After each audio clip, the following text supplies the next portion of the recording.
ቤተሰቦችሽ ግን የኔን መምጣት የወደዱት አይመስለኝም። አንቺም ደግሞ ልክ አልሰራሽም። ተዋቸው እባክህ። የተናገሩትን ነገር በቁም ነገር እንዳትወስደው እሺ? እነሱም እኮ እውነት አላቸው። ምንድነው እውነታቸው? ወንድ ነኝ። ቢሆንም ሴት ቤት ሰተት ብዬ መግባት አልነበረብኝም። አንተ እኮ ፈልገህ አይደለም። አንተ ገንዘብ በነበረ ጊዜ የሰጠኸኝ ፍቅር፣ ያደረክልኝ እንክብካቤ ውለታህን እኮ ቆጥሬ አልጨርሰውም። ይኸውልህ አሁን ደግሞ እኔ ከጎንህ ልሆን ይገባል እሺ? ቢሆንም ግን ተከራይቼ ብኖር ይሻል ነበር። እንጂ የሚባል ነገር የለም። እኔ ያለ ምን ቤት መከራየት ነው? በዛ ላይ ደግሞ ከጎንህ ሆኜ ልንከባከብህ እፈልጋለሁ። እሺ እኔ ቆንጆ፣ አንቺ ካልሽ ይሁን። አትጨነቅ። እማዬ በጣም ስሜታዊ ሆና ነው እሺ?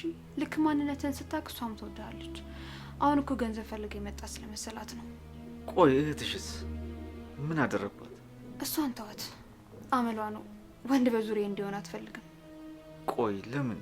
አንድ ወንድ ስለጎዳት ሁሉንም ወንድ አንድ አርጋ ነው የምታስበው። ለዛ ነው። እሺ እኔ ውድ በጣም ነው የምወድሽ። ለእኔ ብለሽ ከቤተሰቦችሽ ጋር ተጋጭሽ አይደል? ይኸውልህ ቅዱሴ፣ ለአንተ ብዬ አይደለም ምንም ነገር ማደርገው። ሁሉንም ማደርገው ለራሴ ስል ነው። በጣም ስለምወድህና እንድትርቀኝ ስለማልፈልግ ነው። ለማንኛውም የሆነ ቦታ ደርሼ ልምጣ። አንተን በደንብ ረፍሽ።